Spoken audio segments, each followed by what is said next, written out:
오늘도 우리 주님의 이름으로 오신 여러분들을 환영하고 축복합니다. 여러분, 수요 기도에 오신 여러분들 서로 전후좌우로 인사하십시다. 사랑하고 축복합니다. 서로 축복하십시다. 예, 참 잘 오셨습니다. 한 번 더 인사하십시다. 참 잘 오셨습니다. 예, 그렇습니다. 예, 그죠. 자, 오늘은 저와 여러분들이 초대교회의 7집사, 우리가 또한 직분자 수련회를 가졌습니다만, 오늘은 초대교회의 7집사, 그리고 또한 그 중에 특별하게 스데반 집사에 대하여 주의 말씀을 상고해보는 시간을 갖겠습니다. 여러분, 오늘 말씀해 보시면 이제 초대교회의 7집사들이 나오게 되어집니다. 그 말씀이 특별하게 이제 5절에서부터 7집사들이 나오게 되는 그 7명의 집사를 초대교회에 세우게 되어집니다. 자, 그런데 여러분, 스데반도 나오고, 여러분들이 아는 빌립도 나오고, 또 니골라도 나오고, 여러 집사들의 이름이 나옵니다. 그런데 여러분, 그 이름이 유대식 이름이 아니라 헬라식 이름입니다. 그러니 과연 유대식 이름이 아니었다는 것은 당시에 유대 예루살렘에 사는 사람들도 헬라식의 이름을 짓기도 하였지만, 특별하게 이제 그 당시 세상 곳곳에 흩어져 있는 유대인들을 가리켜서, 또 헬라파 유대인들을 가리켜서 우리는 디아스포라라고 하였습니다. 나중에 우리가 읽게 되어질 때 자유민들이라고 하는 단어가 나오는데, 바로 그 사람들이 이제 헬라파 유대인, 그러니까 유대 본토에는 살고 있지 않지만 저 아프리카까지, 저 멀리까지 이제 다 흩어져 있는 겁니다. 그래서 그들을 가리켜서 우리는 디아스포라라고 합니다. 그런데 이 사람들이 이제 유대인들이 헬라어식으로 이름을 지었는지, 아니면 저 각처에 흩어지는 사람들이 예수 복음을 듣고 교회 가까이 오기 위하여서 그들이 이제 바로 이름을 짓고 또 교회 가까이 왔는지는 잘 모르겠습니다. 그러니까 아마 두 번째에 우리가 생각을 갖게 되어지는 거죠. 그러니까 온 각처에 흩어져 있는 그 헬라식, 그리고 교회 가까이에서 신앙생활을 하기 위하여 그들이 왔던 것이었고, 그들이 또한 교회의 중추적인 멤버가 되어졌다라고 볼 수 있는 것입니다. 자, 그래서 여러분, 참 이 초대교회 7집사들도 그 특징 중에 하나가 교회 중심으로 신앙생활을 하려고 했다는 겁니다.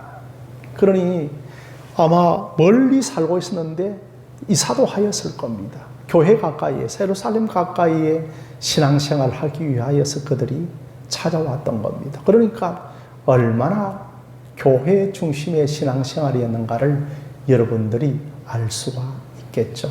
그러니 참 직분자들은 요즘 주거지 문제로 멀리 이사를 가기도 하지만, 가능한 한 우리는 교회 중심으로, 교회 가까이에서 신앙을 하여야 하는 겁니다. 그것이 여러분 바로 교회 중심의 신앙생활이라는 겁니다. 하늘샘 교회는 속한 교단이 고신교단인데, 고신교단에 세 가지 모토가 있는데 뭐냐 하면 하나님 중심, 성경 중심, 교회 중심이라는 겁니다. 그래서 이들도 교회 중심으로 신앙생활을 하려고 부단히 노력했던 것을 보게 되어지죠. 그 당시에 여러분뿐만 아니라 저 미국에 건너갔던 청교도들도 그들은 정말 이주하여 서부로 개척해 나가면서 마을이 형성되어지면 늘 마을 중앙에, 마을 중심에 교회를 세우고 집을 세웠던 겁니다. 그러니까 그 마을의 가장 중심의 중앙에 늘 십자가 교회가 있었던 겁니다.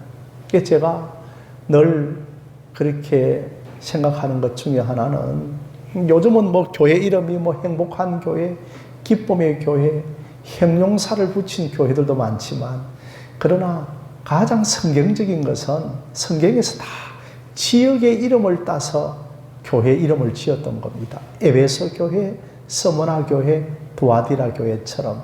그래서 우리 옛날에 교회 이름들 보면 구성교회, 구성중앙교회 이런 교회들의 이름이 많지 않습니까? 그죠? 그래서 저는 지난번에도 말씀드렸지만 청덕교회나 청덕중앙교회도 참 성경적인 이름이다라고 생각을 하게 됩니다.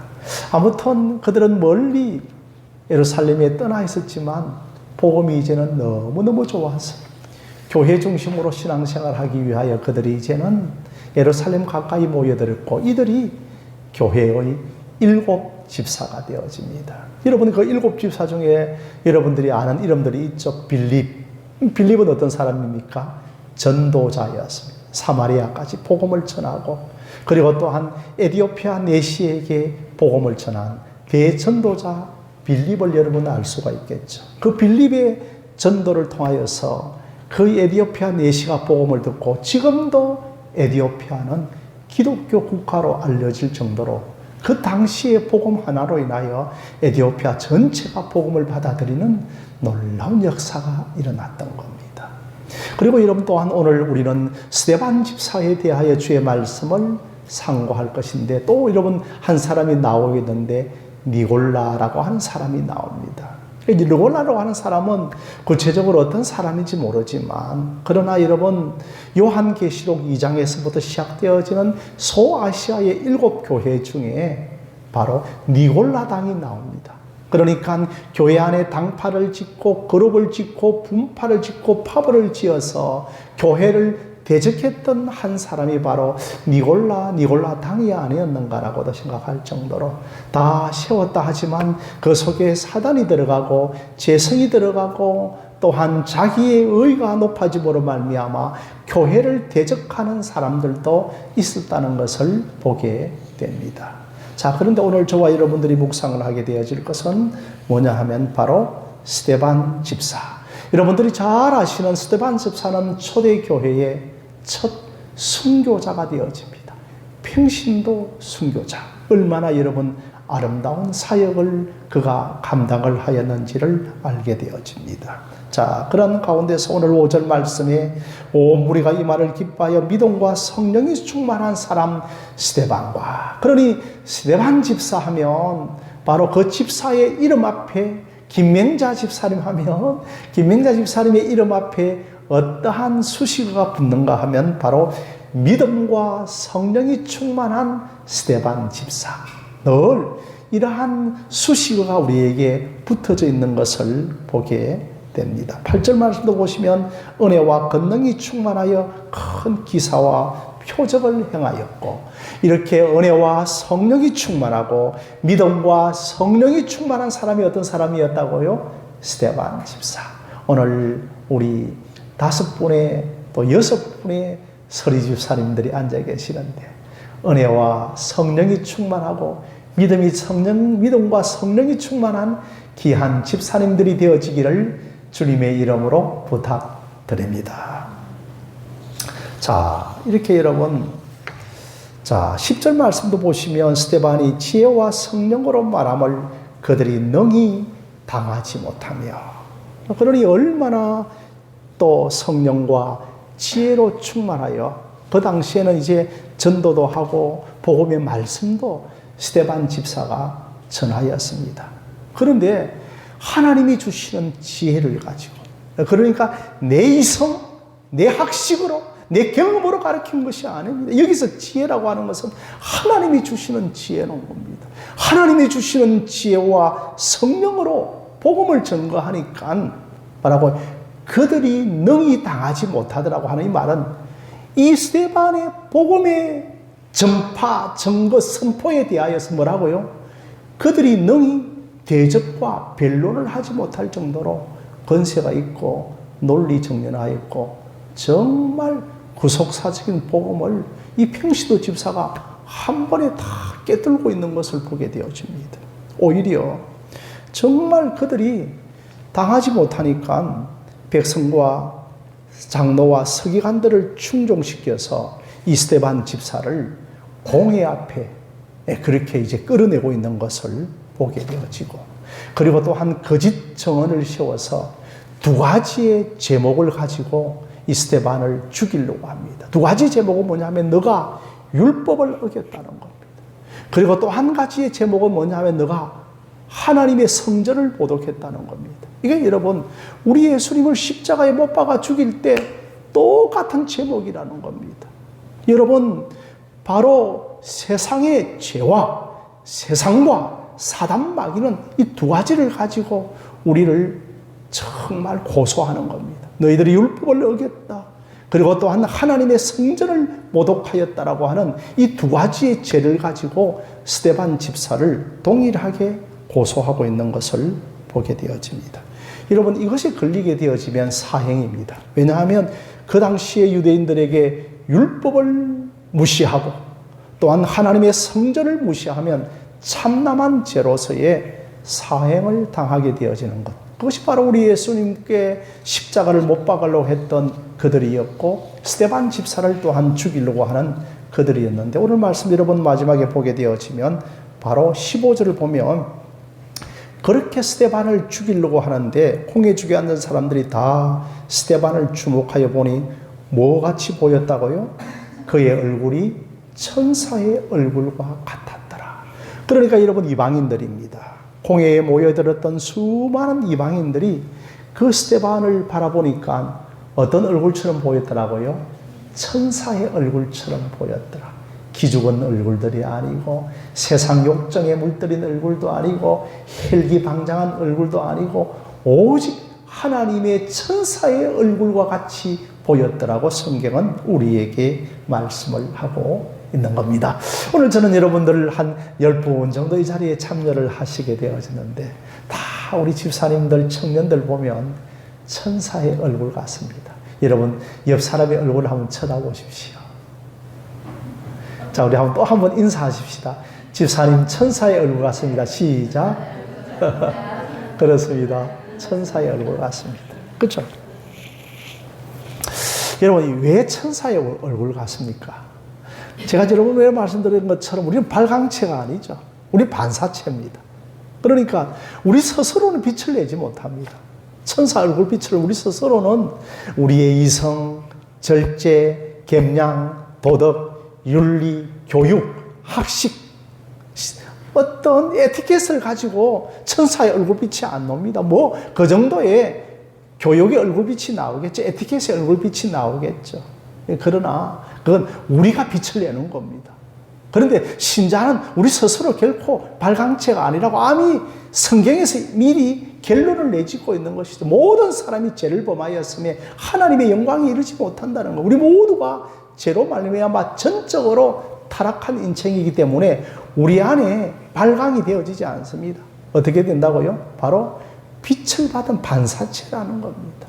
그러니 그의 얼굴빛을, 그 복음의 강체가 하나님의 얼굴빛이 우리에게 많이 비추면 비출수록 뭐라고요? 반사되어지는 반사체라는 거예요. 그러니 그 스데반 집사가 그 복음의 영광으로 얼마나 가득 차 있었던지, 하나님의 얼굴빛이 얼마나 반사되어져 있었던지, 그리고 또한 모세가 시내산에 올라가서 40일을 다 갔다가 내려오니까 그 아래에 있는 백성들이 모세에게 뭐라고요?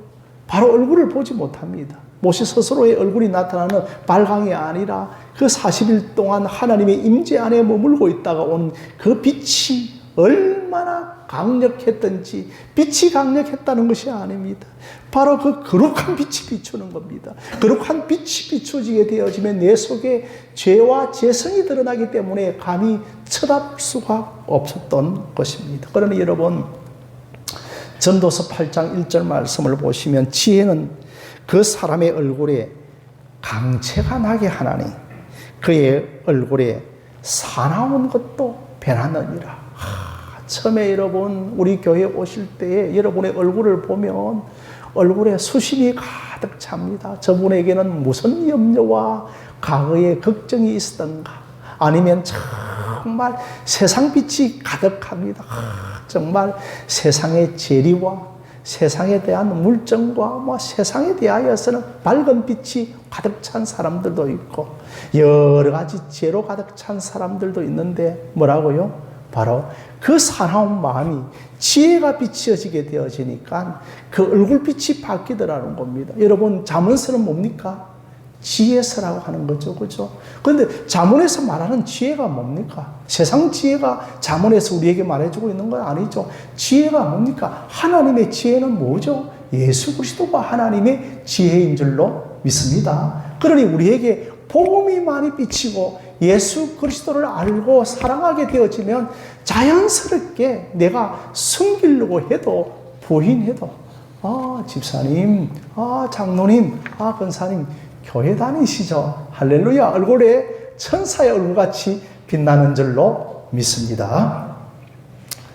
자, 그래서 여러분 참 진리의 강체가, 지혜의 강체가 확 비치는데 아직도 신자라 하면서도 그 얼굴에 탐욕, 세상 욕심, 이게 여러분 아직 벗겨지지 않으면 여러분 정말 예수 그리스도 다시 한번 더 깊이 만나셔야 됩니다. 예수 그리스도 얼굴빛을 다시 한번 깊이 받으셔야 된다는 겁니다. 참 사랑하는 성도 여러분, 근데 이 사람이 누굽니까? 바로 평신도 집사입니다. 평신도 집사에게 얼굴빛이 비치는 겁니다. 목사가 아닙니다. 선교사가 아닙니다. 사도가 아닙니다. 이 스데반 집사에게 이렇게 놀라운 천사의 얼굴같이 그렇게 환하게 우리 예수님 죽으실 때에 운명하실 때의 그 모습처럼 비치게 됩니다. 제가 뭐 이런 설교를 하면 여러분 그렇게 이야기하죠. 목사님, 그런 분들은 다 스데반 집사이기 때문에 특별한 은혜를 받아서 그런 것 아닙니까? 여러분 결코 그렇지 않습니다. 스데반 집사에게는 특별하게 고등의 은혜를 주시고 우리에게는 뭐 저급한 은혜를 주시는 것은 아닙니다. 저와 여러분들에게도 반드시 스데반과 같이 천사의 얼굴같이 빛나는 그러한 성령과 믿음이 충만하고 지혜와 성령이 충만한 집사님들로 세워지기를 주님의 이름으로 기도드립니다. 언젠가는 여러분 다 그렇게 되어질 줄로 믿습니다. 그러니 여러분, 저들이 나를 향하여 확 돌을 던지는데 예수님 같은 기도를 합니다. 주여, 저들의 죄를 사하여 주시옵소서. 이렇게 하면서 여러분 천사의 얼굴빛으로 스데반 집사가 죽어가는 겁니다. 참 이게 여러분 우리가 지상에서 예수 그리스도의 십자가를 유일히 증거하는 유일한 증거입니다. 우리가 뭘 가지고 십자가 복음을 증거하겠습니까? 저들이 나를 고소하고 저들이 나에게 돌을 던질 때에 주여 저들의 죄를 사하여 주시옵소서. 이게 여러분 이 땅에서 우리가 십자가 복음을 전하는 유일한 증거라고 하는 겁니다. 참 오늘날 교회에 집사들에게, 목사들에게, 장로님들에게 이러한 스데반 집사의 얼굴 같은 모습이 다 나타나지 않는다고 하는 것은 참 한국 교회의 비극이라고 하는 사실인 것입니다. 자, 그렇다면 여러분 이제 스데반 집사를 죽인 사람들은 어떤 사람들인가요? 이방인들인 겁니까? 오늘날로 말씀드리면 스데반 집사를 죽인 사람은 교회 바깥에 있는 사람들이 죽인 것이 아니고 교회 안에 있는 사람들이 스데반 집사를 죽였다는 겁니다. 예, 그래서 이들이 여러분 뭐라고요? 성전과 얼마나 율법에 대하여서 열의가 강한 사람들이었습니까? 그래서 오늘 말씀 여러분 보시게 되어지면 9절 말씀 보시면 이른바 자유민들 즉 구레네인, 알렉산드리아인, 길리기아인, 아시아에 온 사람들이 해당해서 어떤 자들이 일어나 스데반과 더불어 논쟁할세라고 하는 겁니다. 이들이 여러분 누구냐 하면 자유민들이라는 겁니다. 이게 뭐냐 하면 디아스포라, 헬라파 유대인들을 가리켜서 자유민들이라는 겁니다. 그러니까 본토 예루살렘에 살고 있지 않는데 이들도 그 율법과 유도계의 열심을 내다보니까 다시 예루살렘에 와서 정착을 하니까 바로 얼마나 율법의 열심을 갖고 있는 사람들입니까? 얼마나 성전을 사모하는 사람들입니까? 바로 이들이 스데반 집사를 이제 핍박을 하기 시작하는 겁니다. 오늘날로 말씀드리면 교회 바깥에 있는 사람들이 아니라 교회 안에 있는 사람들이 십자가 복음을 핍박하는 겁니다. 십자가 복음을 무시하는 겁니다. 십자가 복음에 물타버리는 겁니다. 십자가 복음을 훼손시켜버리는 겁니다. 십자가 복음을 혼합시켜버리는 것이 여러분 교회 바깥에 있는 사람들이 아니라 그 사람들은 이단이요 사입입니다. 그러나 교회 안에 있는 사람들이 바로 인본주의 복음을 가지고 십자가 복음을 핍박하는 겁니다. 그것이 여러분 누구냐 하면 바로 이스마엘이라는 겁니다. 이스마엘이 이삭을 희롱하고 핍박하듯이요. 바로 아브라함 집의 사람들이 핍박을 하는 겁니다. 얼마나 여러분 복음과 성전에 열의를 갖고 있는 사람들이 모릅니다. 애국에서 살다가 우리는 좀 더 성전 가까이 살아야겠다. 그러니까 7 집사하고 이들 자유민들하고 딱 대척점에 서 있게 되는 거죠. 그죠? 그러니까 7 집사도 복음이 얼마나 소중했으면 복음 가까이에 살고자 예루살렘으로 왔고 이들도 이제는 율법에 엄청난 열의를 갖고 있으면서 성전 가까이 살기 위하여서 예루살렘에 왔던 이 사람들이 누구냐면 자유민들이 이제 대척점에서 서로를 이제 핍박을 하려고 하는 겁니다. 여러분 이 사람들은요 10명이 남성 10명이 모이면 어디에든지 간에 회당이 하나 만들어질 정도로 회당 짓기에 열심을 내던 그런 사람들이었습니다. 그래서 이들이 이제 스데반이 복음을 전합니다. 구속사를 전합니다. 나중에 이제 우리가 7장에서부터는 다음 주에는 스데반의 설교를 듣게 되었을 것인데 이 스데반에게 하나님의 지혜, 복음의 지혜가 임하니까요. 이 구약에서부터 이 신약에 이르기까지 예수 그리스도에 이르기까지 하나님의 구속사를 확 증거합니다. 하나님의 구속사를 관통합니다. 하나님의 구속사의 맥을 잡고 딱 설교하니까 아니 이 자유민들이 이 구속사의 복음, 십자가의 복음, 스데반이 증거하는 이 복음을 딱 듣고 보니까 이것 죽여야 된다. 이것 하나님을 모독하는 겁니다. 이것 정말 율법을 모독하는 거다. 아니 그렇게 그들에게는 들리는 겁니다. 여러분 참 들린다고 하는 것이 은혜입니다. 복음이 들린다고 하는 것이 은혜입니다. 아무리 10년, 20년의 복음을 들어도 성령께서 눈을 열어주지 아니하고 길을 열어주지 아니하면 안 들리는 겁니다.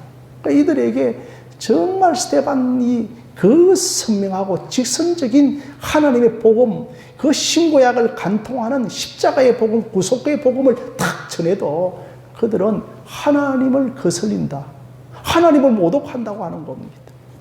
그래서 그들은 호련히 분노하며 일어서서 결국은 스데반 집사를 돌로 쳐서 죽입니다. 그러면 여러분, 스데반 집사가 죽은 이유와 예수님이 십자가에 죽은 이유와 똑같습니다. 그러니 신자가 죽어야 할 이유와 스데반 집사가 죽어야 할 이유와 우리 예수님이 죽어야 할 이유가 똑같아야 한다는 겁니다. 그저 이곳에서 억만금을 다 모을 것 같다가 어느 날 쓰러져서 죽었더라. 이게 여러분 스데반 집사가 죽은 이유가 아니라는 겁니다. 이게 우리 예수님이 죽은 이유가 아니라는 거예요. 우리들도 이 스데반 같이 예수님의 길을 따라서 예수님과 같이 스데반 집사와 같은 이유로 죽어야 한다는 겁니다. 그것이 여러분 영광스러운 죽음이요 거룩한 우리의 일생의 마침인 줄로 믿습니다.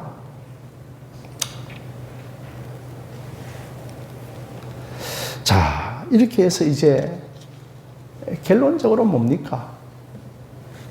바로 이 자유민들과 이 유대인들과 이 해당을 맡은 자들에게 뭐가 들어가 있다는 겁니까, 여러분? 죄의 심각성이라는 겁니다. 이 죄의 심각성이 결국은 죄가 우리 안에 있는 이 죄성이 제가 예수를 십자가에 못 박았다는 겁니다. 그러니까 세상이 예수를 십자가에 못 박았다는 겁니다. 제가 예전에 이제 큰 동물원은 아닌데 동물원을 새로 짓고 이제 동물들을 옮겨 놓는 과정을 한번 보았던 적이 있습니다. 그러니까 이제 물에 사는 동물들을 그 동물의 그 물에 넣기 전에 여러분 바로 그 동물을 수달이라든지 이런 동물들을 바로 그 시멘트 바닥 물 안에를 넣지 않습니다. 장모님, 그죠? 그러니까 제일 먼저 뭘 딱 풀었냐면은 미꾸라지를 하나 풀어봅니다. 그래가지고 하루 이틀 정도에 미꾸라지가 계속해서 이제 돌아다니며 살아있는 걸 보면, 아, 이제 독이 없구나. 그렇게 생각하여서 이제 뭐 수단이나 물에 사는 그 동물들을 집어넣는 거죠. 아, 그래서 미꾸라지가 살아있으면 이제 독이 사라진 것을 알 수가 있는 겁니다. 그렇습니다, 여러분. 바로 이 땅이 그런 땅이라는 겁니다. 여러분, 이 땅이 독이 사라진 땅이 아닙니다. 이 땅은 죄가 그대로 있는 땅입니다. 이 땅 자체가 우리 예수님을 죽인 땅입니다. 이 땅이 우리 스테반을 죽인 땅인데, 그런데 우리가 이 땅을 사랑한다면, 그런데 이 땅에 뭐 천년 만년이 있을 것 같이 이 땅에 미래를 갖고 이 땅에 소망을 갖고 이 땅이 힘이고 이 땅이 지혜인 것을 살아가면, 여러분, 그건 정말 우리가 잘못된 거라는 겁니다. 바로 어떤 땅입니까? 우리 예수님을 십자가에 못 박은 땅이라는 겁니다. 바로 이 원수의 땅인데, 이 원수와 짝하여서 우리가 전적으로 이 원수의 땅과 짝하여 살아가려고 하면, 여러분, 그건 잘못된 겁니다. 그런데 이것에서 잘 살아보세, 잘 살아보세, 이렇게 해서 천년 만년 정도 잘 살아보기 위하여서 신자들이 얼마나 발버둥 치는지요. 저는 목사라서 그런 말을 하는지 몰라도 너무 이 땅 잘 살아보려고, 우리 교인들도 마찬가지고 모든 신자들이 그렇게 발버둥을 치고 있는 겁니다. 사랑하는 성도 여러분, 시편에 73편에 이 시편 73편의 시인의 고민이 하나 있습니다. 이 시편 73편의 시인의 고민이 뭐냐 하면, 이제 저지사님들처럼 믿음대로 살려고 하는 겁니다. 정말 말씀대로 살려고 하는데, 그런데 덜 실족하여 넘어질 때가 있는 겁니다. 여러분, 교회에서 실족이 뭐냐 하면, 뭐 사람 때문에 시험 드는 것이 성경적인 실족이 아니고 우리 예수님 때문에 넘어지는 겁니다. 우리 하나님 때문에 넘어지는 것을 가리켜서 실족이라는 건데, 이 시인의 실족은 뭐냐 하면, 자기는 믿음대로 살고 말씀대로 사는데, 아니, 적당하게 신앙생활하고 교회 안에 명목상 그리스도인들이 더 잘 된다는 겁니다. 더 행동하다는 겁니다. 더 부하다는 겁니다. 더 놀랍도록 자랑스럽다는, 이게 시인의 고민이었습니다. 그러니 내가 실족하여 넘어질 뻔하였도다라고 시편 73편에서 이 시인이 고민을 합니다. 자, 그리고 여러분, 죽을 때도 좀 고통스럽게, 믿는 자가 죽을 줄 알았는데, 아니, 죽는 마지막 순간에도 너무 평안하게 죽는, 그렇게 죽는 순간을 보도 시험이 드는 겁니다. 자, 그리고 이들에게는요, 일평생 재앙도 아니합니다. 그런데 자기는 종일 재앙을 당하며 날마다 하나님이 자기를 징책하는 것 같았습니다. 신자에게는 그런 것 같습니다. 조그마한 갯길로 가도 주님의 징책과 주님의 그런 구속함이 내 속에 확 임하는 것 같죠. 자, 그렇게 해서 이제 시인이 확 실족할 뻔하였던 겁니다. 그런데 어느 날, 이제 실족 직전에 성전의 문을 열고 탁 들어가서 그가 자리에 앉습니다. 내가 비로소 하나님께서 그에게 인생의 결국을 보여주었던 겁니다. 얘야, 인생의 결국은 그런 것이 인생의 결국이 아니란다. 믿음은 보는 것이 전부가 아니고 믿음은 보이지 않는 것이 믿음이란다. 그것이 여러분 시인에게 비춰졌던 겁니다. 그래서 시인이 그 인생의 결국, 자기 자신의 인생의 결국은 너에게는 저 천성이 있고 천국이 있지 않느냐. 그게 너희 인생의 결국인데 왜 이 땅에서의 그런 희노애락과 일희일비하며 넘어지고 쓰러지느냐고 하는 그걸 보면서 깊이 얘기합니다. 하나님이여, 내가 짐승과 같은 자니다라고. 내가 하나님을 믿는다 하면서 하나님에 대하여 실족한 것에 관하여 나는 짐승과 같은 인생이었다라고 그가 깊이 얘기하면서 이제 하나님 앞으로 깊이 돌아가고 있는 것을 깨닫게 되어집니다. 여러분, 이런 사람이 또 누구였는가 하면 바로 하박국 선지자였습니다.